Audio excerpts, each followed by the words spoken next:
Today we're going to be looking at this USB 2.0 10-port hub that I purchased off of eBay. It was about $8 and it's pretty much the only USB port that comes in like a flat back, kind of like a mount that goes like this. And for your $7 you get the hub itself, a USB B cable which plugs into the side here, which is conveniently flat. You get a power adapter, and don't mind this, I kind of stepped on it a little bit, but we'll get to that. So that's a great bargain, you'd say. Well, let's look at some of the details. I'm hoping that the 4K captures this. Let's get the light, see if the light, get a little bit more light on this. This is a 120 to 220 volts to 5 volts at 1000 milliamps power adapter. Wait, 1000 milliamps? This is a 10-port hub, and the USB standard is 500 milliamps per port. And that's 5 amps. This needs a minimum of 5 amps just to function properly. That's before we worry about quick charging.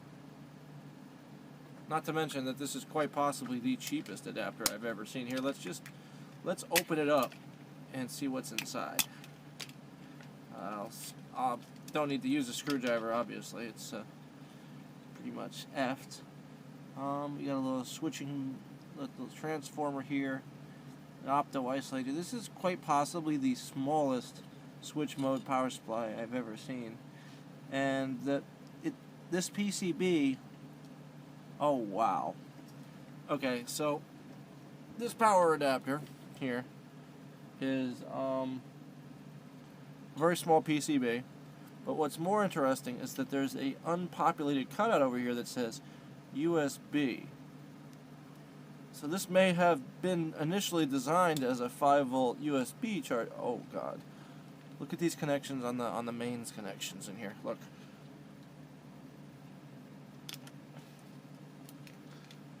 They're into this case, and then they come out and they're just like really the prongs on the back here, they're so tiny. Here, let's take this apart with a little brute force and ignorance.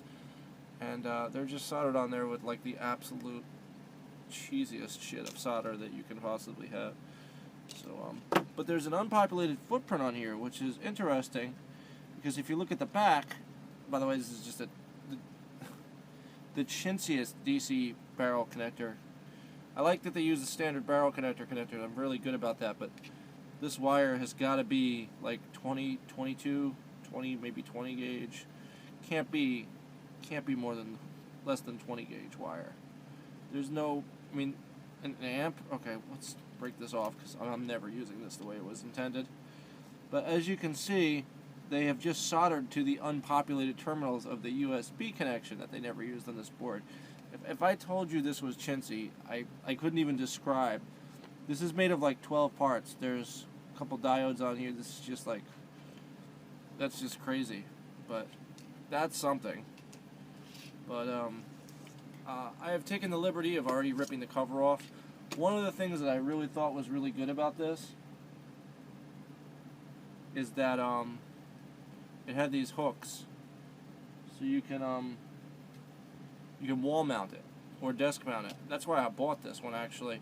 It's one of the few cheaper chargers that I say that I took the liberty of ripping this off, and while the first time I took it off it was fine, the second time I cracked it in half. Big old deal. So let's get this out of here, and I'm going to show you some of the highlights of the build quality in here that you get for your $7. Now, probably the most valuable thing here, actually, I'm going to be honest with you at a glance before I even get into the details, is the fact that there's all these sockets and there's this enclosure. It does have a DC jack, it does have a USB C connector, but like when you see this board you're going to cringe so bad. So this on the outside doesn't look too bad.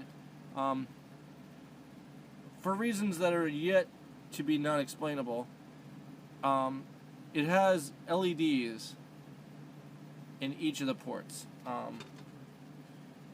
which is cool. I did not bother to check and see if they were always on. I assume they would have to be. I guess I don't even know why there's LEDs there, because why does your hub need? They're not telling you it's working. They're just telling you like it has power. But let's get to the other side of this board, because this is where the cheapness of this board really shines. So you got your barrel connector in, and I already tested this prior before I showed you this video, but the DC barrel jack goes directly to the 5-volt traces of the 5-volt bus of this. So that means that your DC power adapter, which is 1,000 milliamps and not even powerful enough to charge a phone, goes directly into, and there's a reason for that, it goes directly into the DC jack, and then that goes straight to the USB plus and minus on the board. So all of your 10 ports are getting directly 5 volts straight from the wall, which is obviously good. But what's not good is that there is, right here, you notice the USB-C. The USB-C power is tied straight into the 5-volt wall adapter. So this means that, is it? Let me just, yeah, see the case is grounded right there. So there's your ground. That goes straight to the ground of the whole thing. And then you have data. Yep, there's the other trace right there. It goes from a fairly big trace to a really small trace right in there. So it looks like data, and then, yep, it goes right there. That trace goes straight into and across the that port. So there's your hot line for the thing. Some other interesting things to note that are very interesting as far as like just cheapness.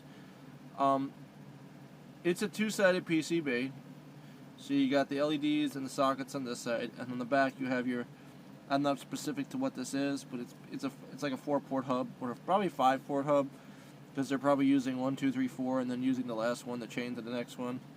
There's actually some quite a few unpopulated pins on this last one, because obviously they only need the few that they need. But what's interesting is how they have chosen to do the wiring for the LEDs. Because if you notice, there's these black lines on the board. They are carbon traces, like you might find on, say, a calculator to do the button. They've used a pre-calculated carbon trace that goes from here to there, and they're using it as a jumper wire, because they have to cross over another 2 connections.